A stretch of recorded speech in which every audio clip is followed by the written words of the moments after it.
बॉलीवुड अदाकारा काजोल की बहन और अदाकारा तनीषा मुखर्जी ने 43 साल उम्र होने के बावजूद शादी न करने की वजह बता दी।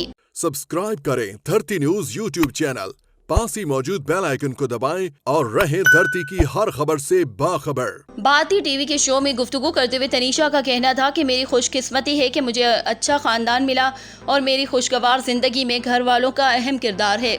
उन्होंने बताया कि घर वालों ने मुझ पर शादी के लिए कभी दबाव नहीं डाला, जिस पर खुशी महसूस होती है। शादी के हवाले से तनीषा ने मजीद बताया कि 43 साल होने के बावजूद फिलहाल शादी का कोई इरादा नहीं।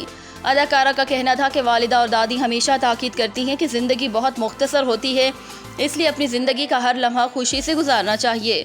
ख्याल रहे कि भारतीय रियलिटी शो बिग बॉस के 7वें सीजन में तनीषा मुखर्जी और अरमान कोहली ने एक साथ शिरकत की थी और दोनों के दरमियान कुर्बतें भी बढ़ गई थीं।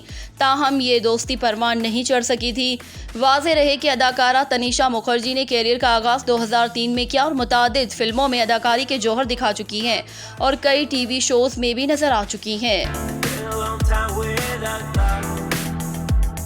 सब्सक्राइब करें धरती न्यूज यूट्यूब चैनल, पास ही मौजूद बेल आइकन को दबाएं और रहें धरती की हर खबर से बाखबर।